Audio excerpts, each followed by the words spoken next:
So we have with us attorney at law Sean Christopher Castle. Sean, welcome. Now we're going to talk about the financial aspect of owning a house. Now the little knowledge I have is that you need to have about 10% for the deposit. Yes. Now that's how we're done right about now. So alright, so how much does the property value? Oh, we're looking at a property for $35 million. 35 million. So 10% is what you need for the deposit on the property. You're looking at 3% for your lawyer fees. You're looking at about 1/4% for a survey, and you're looking at about $3,000 per million of the value of the property for your valuation. For the valuation, so it's $3,000 per million. So if it's 10 million, is 30,000. If it's 30 million, is 90,000. Bring it over it a while. Any other figures we can think about right now? Any other figures? You're talking probably about like a mortgage fees. So the institution that you go to, you're looking at probably about, let's say I've seen 2.75% of the money that you're borrowing from the bank. That is all the fees in one. So remember with banks, you have the application fee, the processing fee, the credit check fee, what other fee? You have several fees that they have. And so I usually just tell clients, look for about 2.5 to 3%. No, we could talk closing costs. Closing costs now. So closing costs are, for instance, your half of your stamp duty, which is $2,500. Okay. Stamp duty overall is $5,000, but it's split between you and the person that you're buying. Okay. Then you're talking about registration fees. Registration fee is 0.5% of the value of the property. So 0.5%. But you, as the purchaser, pay 0.25%, and the vendor pays 0.25%. Okay, so it's split down the middle. There's some other fees, but don't worry yourself about that in terms of government fees. You have one thing that's called transfer tax. Yeah. But that's if you're selling. You only pay transfer tax if you're selling. If you're selling. Okay, so that's 2%. Oh, and that's 2%. But I, as a buyer, I don't worry about that. No, you don't routinely pay transfer tax. How much you tell your clients to have on deck when they're buying a house? It's because all of these figures come in, I usually just tell my clients have 15 to 20% the value of the property. And you should be clear.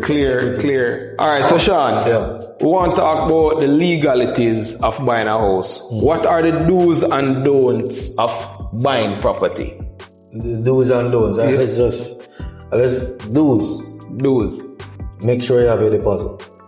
Yeah. Make sure you have your additional 10% or 5 to 10% to pay all of the closing costs. Okay.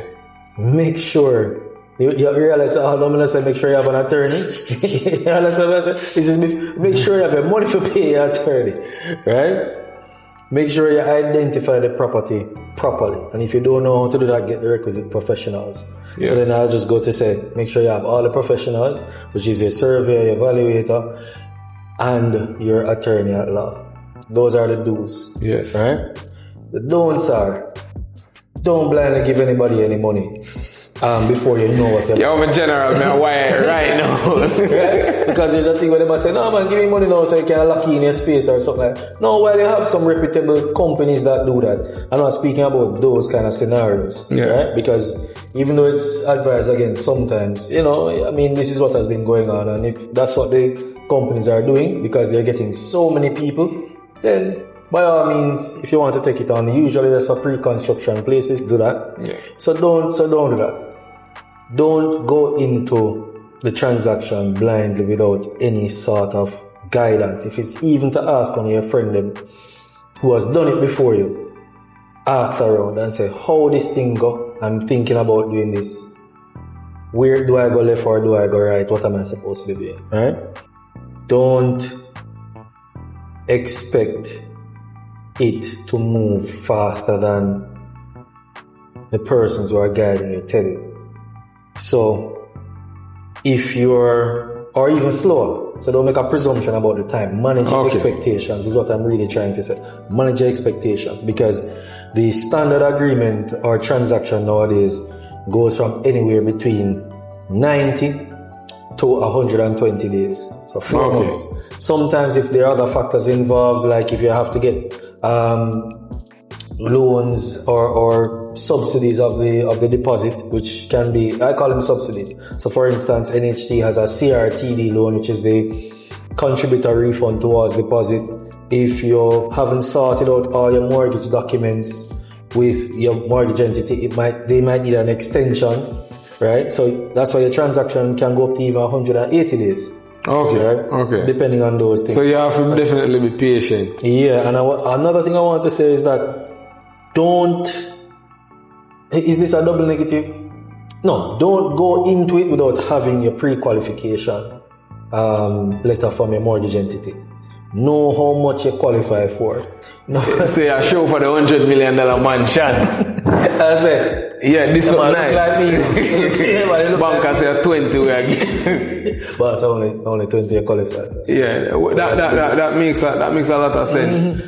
I remember me talking and you say some people are out here selling properties that they don't own. They don't own. So don't just trust a man who say, "Oh, am I own man?" No. Yeah, somebody who say, "Hey man, a full place, man. We lucky. Yeah, man, see my house across the road. I might piece this too." Yes. So the person that is selling the property, they either have to own it or have the proper permission or authority to sell, like a power of attorney. Yes. Right? Or they can have authority by virtue of being an administrator of an estate. Okay. Somebody dies and then say, okay, then this person, I am their closest relative, and so I have the power to administer the estate. Or that person has what they call a grant of probate, and they need to follow what is in the will, and the will says this house must be sold and the money split amongst my 4 grandchildren. Okay. So, well, the truth is, you won't have to worry about that if you have so. And if you have a good realtor, a good realtor can verify certain things first for you. You have to be fair to them. They can verify certain things. Well, much appreciated again. Blessings. Anytime.